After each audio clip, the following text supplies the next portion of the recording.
then this is a new generation, because the last killings against the security forces were over 12 years ago. And what we're seeing with this dissident group is a new leadership emerge from within the ranks of the sort of Republican community, committed to violence and yet having the capability to obviously get access to arms, to get access to explosives. I mean, the previous leader of the real IRA is in prison. He's been in prison for a long time now. So what we're actually seeing is a new leadership that obviously draws upon individuals from that Republican community, but really it's a new IRA. It's probably just not the police who are looking for them, is it, Kevin? It's probably people within the Republican circles as well, because in the past, Republicans have dealt pretty brutally with renegades within their own ranks. I'd be a bit sceptical if anyone within Sinn Féin and the existing IRA stepped outside the law at the moment. Obviously, they're aware of who these people are. I think that the best way of dealing with this group, both from the sense of the authorities of the state, is to obviously keep it within the criminal justice system and within the current existing security apparatus, where you attempt to penetrate the group by informers and don't over-exaggerate the threat. They may have to decide, though, that they won't step outside the law, but they might hand over information to the authorities, even though, of course, they don't often like doing that. I think, obviously, if we know from the comments of the Chief Constable, Hugh Ord, that clearly the intelligence services are well aware of the identities of these people. They obviously can't stop every single attack, but this is a group that has been scrutinised by the security forces. Many of their attacks have been thwarted. So it's not the greatest threat. What I think is really important is that they've been successful in this attack. They have announced their presence to the world, and unless they're stopped, they'll keep doing it. What do you think they really want, this group? What can they hope to achieve, bearing in mind they don't have that popular support? In this sense, Irish republicanism is a bit like a religion. These people believe that through physical forces, they would say, through the armed struggle, they will somehow achieve a united Ireland.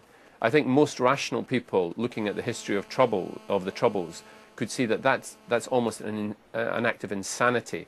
The idea that killing 2 soldiers at a barracks in Northern Ireland yesterday, that somehow a united Ireland will come from that, it doesn't make any sense at all. But in this quasi-religious atmosphere of Irish republicanism, of this belief in physical force, these people believe that they're carrying out a sacred mission, that they are the inheritors of 800 years of resistance. And do you think they're people who at one stage might have been in the IRA, or are they too young for that? Undoubtedly, they come from the wider Republican community, that they would have either relatives or they themselves would have been involved in violent republicanism. But I do think it's important to remember that it's 12 years since the last killing of a security force member, that the Troubles, have receded into the past, and that we are dealing with a new generation of IRA terrorists, a new generation of Republican terrorists. It's a new leadership. You need a new organizational structure. You need access to arms and explosives.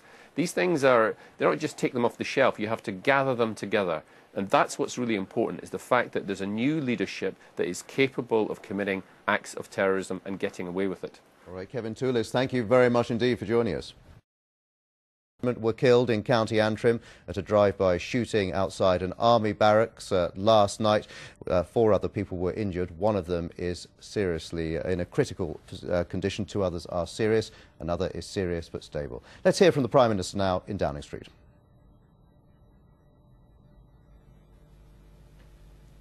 Thank you very much.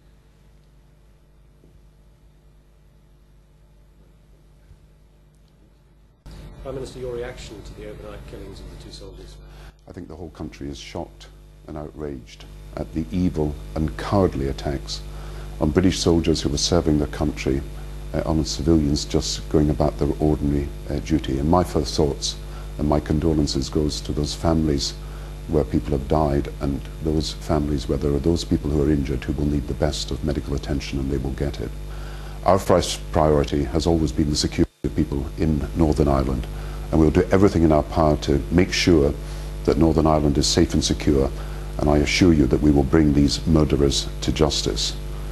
No murderer will be able to derail a peace process that is the sport of the vast majority of the people of Northern Ireland, and we will step up our efforts to make the peace process one that lasts and endures.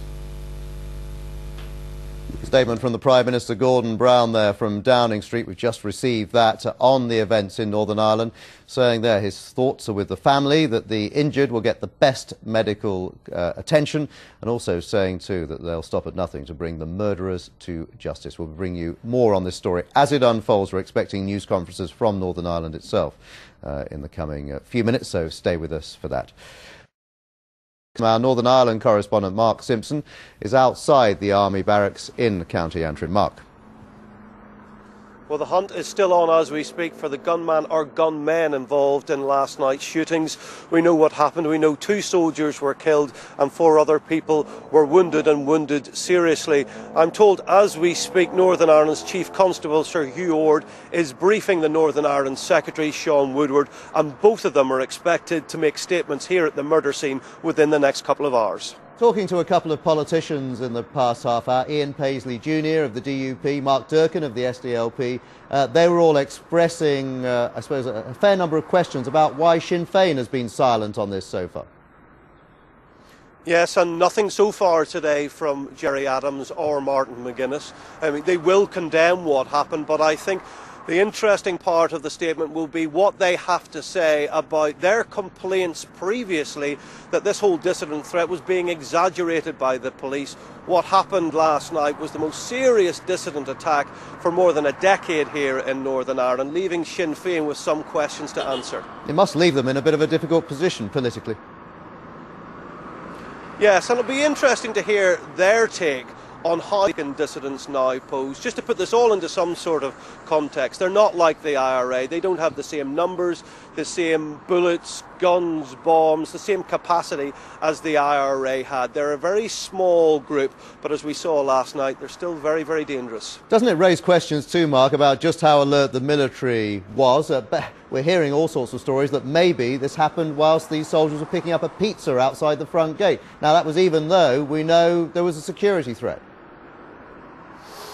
Well, in the past, the main dissident threat has been on police officers rather than military personnel. That shifted slightly last month when a £250 bomb was defused in South Down near the Ballykinler army base. But perhaps the army were a little off guard. We don't know. Maybe this attack was unavoidable. We expect to hear more within the next hour from Northern Ireland's Chief Constable Sir Hugh Ord.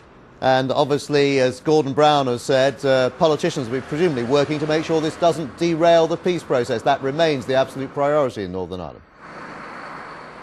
Well, that's right. If there is now a political crisis, which I doubt there will be, that is exactly what the dissident Republicans want. They want not just to wreck the peace process, they want to wreck the power-sharing assembly at Stormont. But I'd be very, very surprised if all 108 members at Stormont do not condemn what happened here last night. All right, Mark Simpson, thank you very much for the moment in County Antrim outside the army barracks there.